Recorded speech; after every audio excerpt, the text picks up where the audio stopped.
السلام بھائیوں، بزرگوں، دوستوں، نوجوانوں، عزیز بیٹوں، بچوں، ماؤں، بہنوں اور بیٹیوں، السلام علیکم ورحمۃ اللہ وبرکاتہ۔ اللہ کے فضل، اللہ کی توفیق، آپ بزرگوں، بھائیوں، ماؤں، بہنوں اور بیٹیوں کی محنتوں اور کوششوں کی وجہ سے آج ہم اس 5 روزہ کلاس کو مکمل کر رہے ہیں، اور آپ جانتے ہیں کہ آج اس کلاس کا آخری پروگرام ہے۔ اللہ کے پیارے نبی صلی اللہ علیہ وسلم کی ایک حدیث مقدسہ میں نے آپ کے سامنے تلاوت کی ہے۔ اللہ کے پیارے نبی صلی اللہ علیہ وسلم نے فرمایا، المسلم من سلم المسلمون من لسانہ و یدہ، حقیقی مسلمان وہ شخص ہے کہ جس کی زبان اور اس کے ہاتھ سے دوسرے مسلمان محفوظ رہیں۔ محدثین نے لکھا ہے کہ اللہ کے پیارے نبی صلی اللہ علیہ وسلم نے یہ جو المسلم قرار دیا، المسلم، اس کا مطلب یہ ہے کہ مسلمان کہلانے کے قابل وہ شخص ہے کہ جس کی زبان سے اور جس کے ہاتھ سے کسی مسلمان کو کوئی تکلیف نہ پہنچے۔ اور ہم اپنی کلاس کی وجہ سے آپ بزرگوں اور بھائیوں کے اندر، ماؤں بہنوں اور بیٹیوں کے اندر یہی جذبہ پیدا کرنا چاہتے ہیں کہ ہم معاشرے کے لیے نافع بن جائیں، ہم معاشرے کے لیے مفید بن جائیں، ہماری وجہ سے لوگوں کو فائدہ تو ہو، قطعاً نقصان نہ ہو، ہماری زبان سے کسی کو تکلیف نہ پہنچے، ہمارے ہاتھ سے کسی کو تکلیف نہ پہنچے۔ اور یہ زبان ایسی چیز ہے کہ اللہ کے پیارے نبی صلی اللہ علیہ وسلم نے فرمایا کہ قیامت والے دن بہت سارے لوگوں کو اس وجہ سے جہنم میں داخل کر دیا جائے گا۔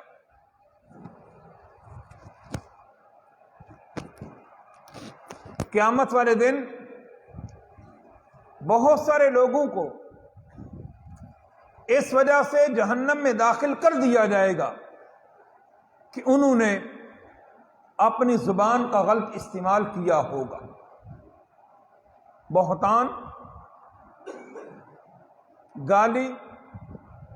غیبت، چغلخوری اور بہت سارے ایسے کام ہیں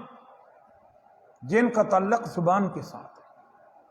اسی لیے اللہ کے پیارے نبی صلی اللہ علیہ وسلم نے حضرت انس رضی اللہ تعالیٰ عنہ سے فرمایا کہ یا بنی، اے میرے بیٹے، محبت کی وجہ سے فرمایا، ان قدرت ان تصبح وتمسی وليس في قلبك غش لأحد فافعل وذلك من سنتي ومن أحب سنتي فقد أحبني ومن أحبني كان معي في الجنة۔ کہ میرے بیٹے، اگر تو اس طریقے سے زندگی گزار سکے تو گزار لے کہ تیرے دل میں کسی انسان کے لیے کوئی نفرت نہ ہو، کھوٹ اور حسد نہ ہو، اور یہ میرا طریقہ ہے۔ اور جو آدمی میرے طریقے سے محبت کرتا ہے وہ میری ذات سے محبت کرتا ہے، اور جو آدمی میری ذات سے محبت کرے گا وہ قیامت والے دن جنت میں میرے ساتھ ہوگا۔ یہ حسد کے جذبات پیدا ہوتے ہیں، یہ نفرت کے جذبات پیدا ہوتے ہیں،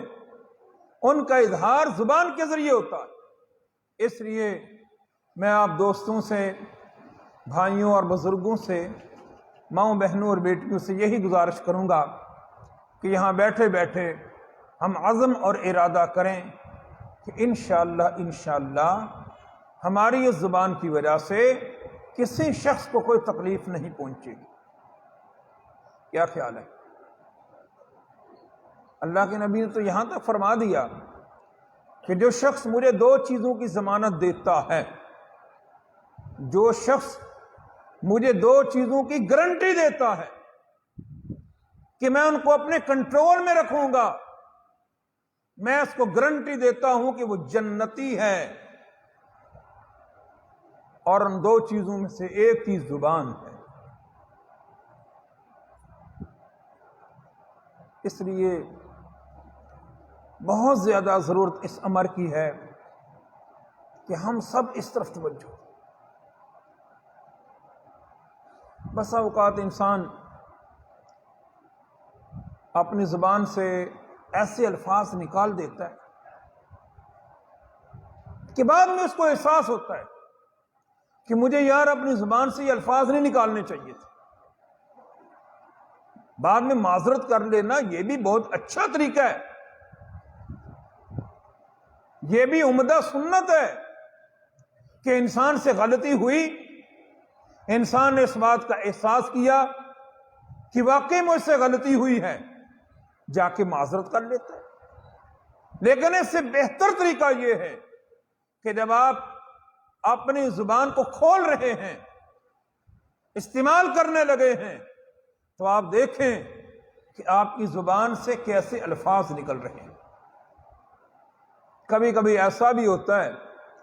کہ انسان اپنی زبان سے جذبات کی وجہ سے، غصے کی وجہ سے ایسے الفاظ نکال دیتا ہے کہ خاندان ٹوٹ جاتے ہیں، برادریاں ٹوٹ جاتی ہیں، گھر ٹوٹ جاتے ہیں۔ اس لیے میں پہلی گزارش آپ بزرگوں اور بھائیوں سے، ماؤں بہنوں اور بیٹیوں سے یہ کروں گا کہ ہم سب اپنی زبان کو اپنے کنٹرول میں رکھیں، غیبت سے اپنے آپ کو بچائیں۔ غیبت، قرآن مجید میں آپ جانتے ہیں اللہ تعالیٰ نے غیبت کے حوالے سے کیا فرمایا،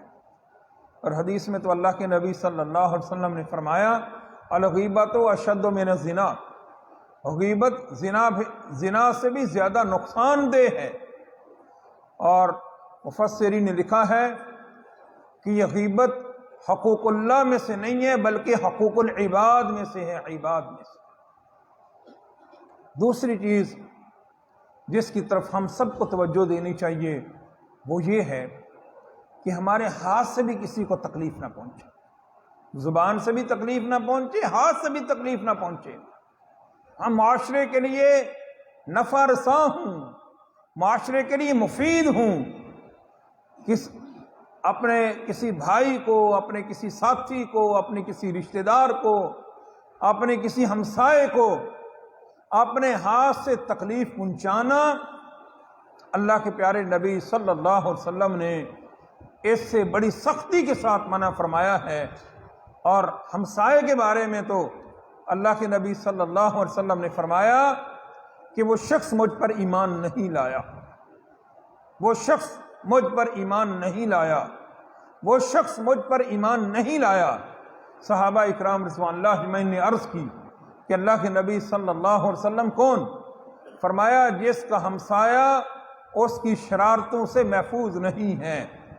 جس گلی میں، جس محلے میں، جس علاقے میں ہم رہتے ہیں، ہمیں یہ دیکھنا چاہیے، سوچنا چاہیے کہ ہمارے ہاتھ سے اور ہماری زبان سے کسی کو تکلیف تو نہیں ہے۔ تو میں آخر میں آپ بزرگوں سے، بھائیوں سے، ماؤں بہنوں اور بیٹیوں سے یہی گزارش کروں گا کہ اس کلاس کی جہاں اور بہت سارے اسباق ہیں، ایک بہت بڑا سبق یہ ہے کہ ہم معاشرے کے لیے مفید بن جائیں، ہم معاشرے کے لیے کارآمد بن جائیں۔ جس طرح اللہ کے نبی صلی اللہ علیہ وسلم نے فرمایا خیر الناس من ينفع الناس، لوگوں میں سے بہترین وہ ہے جو دوسرے لوگوں کو فائدہ پہنچائے۔ اللہ کے دین کی طرف لوگوں کو بلانا، اللہ کے دین کی دعوت دینا، اللہ کے دین کے پروگرام میں لے آنا، قرآن و سنت کے ساتھ جوڑنا، اور ملک پاکستان میں قرآن و سنت کے نظام کے احیاء اور اقامت کے لیے کام کرنا، یہ بہت بڑی ذمہ داری اور ڈیوٹی ہے۔ جب ہم ان کاموں کو نبھائیں گے تو آپ دیکھیں گے کہ کہ انشاءاللہ معاشرے میں یہاں رہتے ہوئے آسانی لوگوں کے لیے، خیر لوگوں کے لیے، بھلائی لوگوں کے لیے، نیکی لوگوں کے لیے آسان ہو جائے گی، عمل کرنا آسان ہو جائے گا اور برائی کی طرف جانا مشکل ہو جائے گا۔ میں نے چند گزارشات آپ کے سامنے رکھی ہیں، میری اللہ سے دعا ہے کہ اللہ تعالیٰ مجھے بھی اور آپ کو بھی ان گزارشات پر عمل کرنے کی توفیق عطا فرمائیں۔ وآخر دعوانا ان الحمد للہ رب العالمین۔